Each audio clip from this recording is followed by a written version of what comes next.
Hello students, मैं हूं शेखर सिंह, आपका टीचर, और प्रेजेंट हुआ हूं आज की न्यू वीडियो को लेकर के। जैसा कि आज यूपी बोर्ड का एग्जाम था साइंस का, और उसी पेपर के एमसीक्यूज को मैं डिस्कस करना चाह रहा हूं यहाँ पे।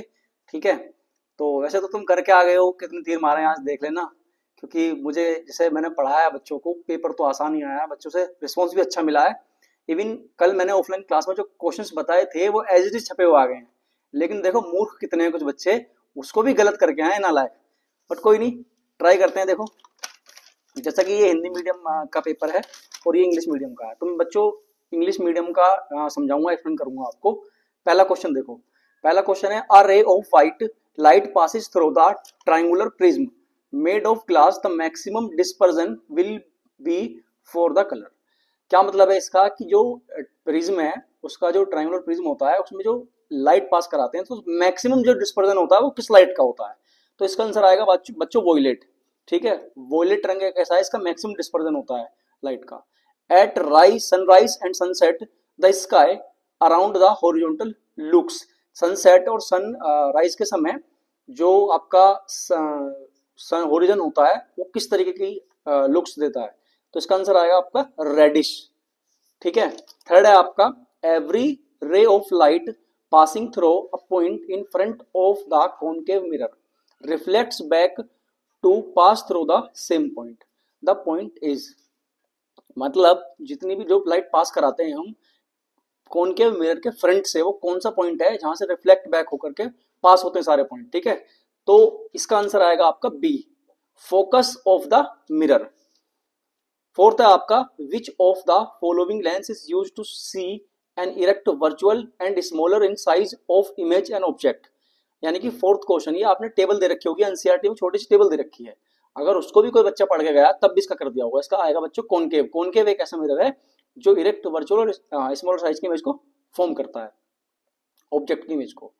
बच्चों आज थोड़ा मेरा गला खराब है, करना पड़ेगा आपको। ठीक है, सफर करना पड़ेगा आवाज को लेकर के, देख लीजिएगा आप इसको। The unit of current flowing in an electrical circuit is. ये तो मतलब पहले दिन ही बता दिया जाता है, अगर इलेक्ट्रिसिटी वाला चैप्टर आप पढ़ रहे हो तो इसका आंसर आएगा एम्पियर। एम्पियर इलेक्ट्रिसिटी जो होती है उसका जो फ्लोइंग करंट होता है उसकी यूनिट होती है एम्पियर।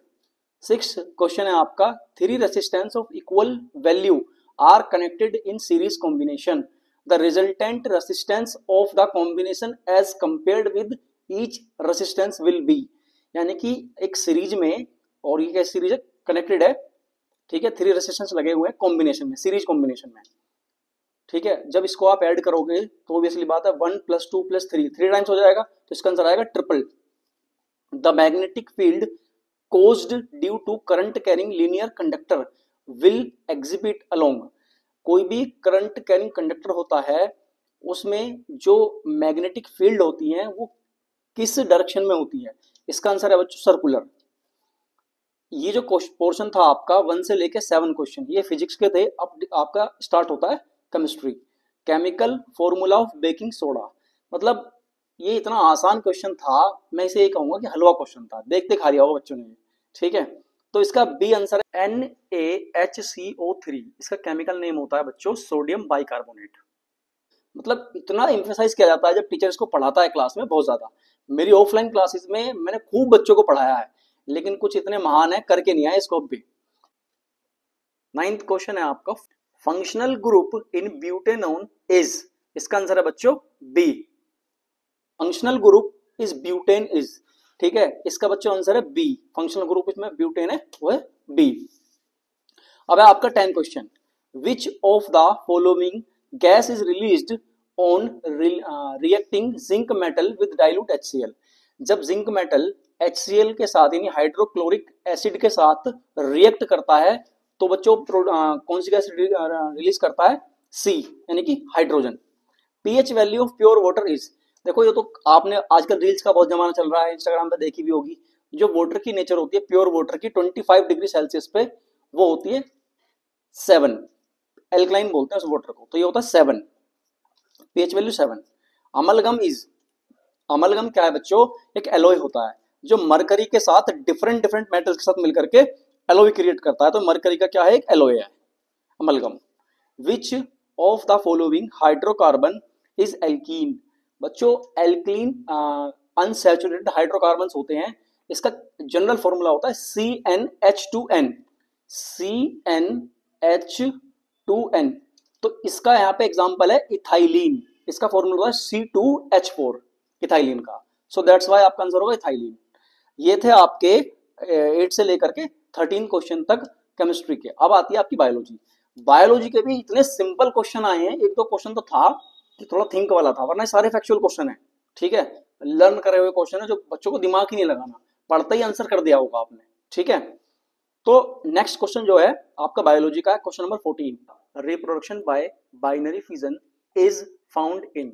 जितने भी माइक्रो ऑर्गेनिज्म होते हैं उनमें से कुछ जो होते हैं वो जो रिप्रोडक्शन करते हैं वो करते हैं बाइनरी फिजन के थ्रू, ठीक है।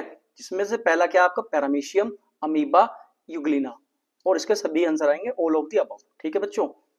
आर्टियम and ventricles are the part of which human organ.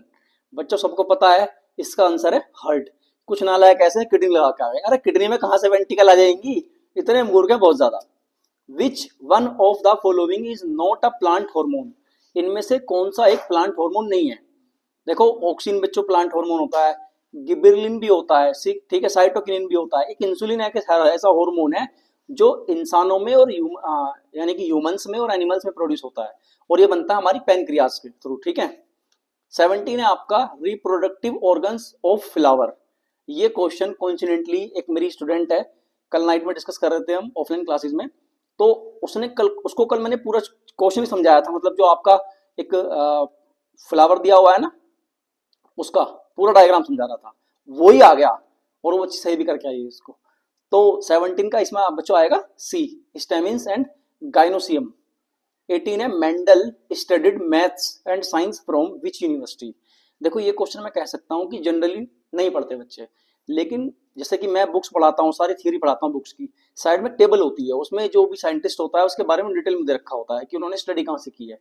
तो बच्चों ये एनसीईआरटी से आया है, ठीक है, जनरली नहीं पढ़ते बच्चे इसको, तो इसलिए मोस्टली बच्चे गलत करके आ सकते हैं इसको।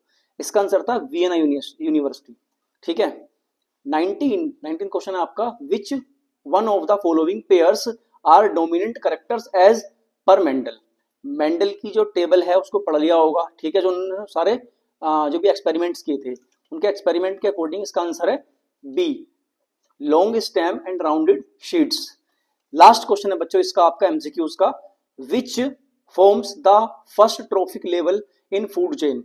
ये चैप्टर मैंने बच्चों को बताया था कि इससे या तो एमसीक्यूज या क्वेश्चन जरूर आएगा।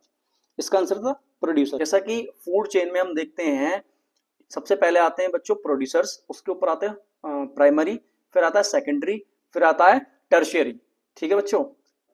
तो बच्चों ये पेपर था आपका, उम्मीद है चेक कर लिए होंगे और हाईएस्ट स्कोर आ रहा होगा सभी का आपका, जिसने भी चेक किया है, और जिसके जितने नंबर आ रहे हैं बच्चों कमेंट सेक्शन में बताना ना भूलना, ठीक है। मुझे ये इसलिए ऐसे रिकॉर्ड करनी पड़ रही है वीडियो क्योंकि कुछ बच्चों की मैसेज आ रहे थे कि सर आपने थोड़ी लॉन्ग सीरीज बना दी है, वो तो कोई इशू नहीं है, मैंने थोड़ा शॉर्ट बनाने का प्रयास किया है इस बार। अगर कोई भी डाउट आ रहा है, अगर आप चाहते हैं कि इस पेपर को डिटेल में मैं समझाऊं, ठीक है, तो आप मेरे कमेंट सेक्शन में बताइएगा, और सब लोग यही बताइएगा कमेंट करके कि कितने कितने इसमें से आपके सही जा रहे हैं, ठीक है। तो बच्चे और भी चेक कर सकें, आपके फ्रेंड्स इसके आंसर की, उनको वीडियो को शेयर कीजिए ताकि उनकी भी हेल्प हो सके। मिलते हैं जल्द ही नई वीडियो में नए टॉपिक के साथ। आपका अब नेक्स्ट एग्जाम शायद इंग्लिश का है यूपी बोर्ड वालों, ठीक है, और सीबीएसई का नेक्स्ट एग्जाम मैथ का है। सब लोग पढ़ते रहिए, अच्छे से मेहनत कीजिए। मिलते हैं जल्दी नई वीडियो में नए टॉपिक के साथ। तब तक के लिए bye bye, till then take care and all the very best for your next exam. Thank you बच्चों।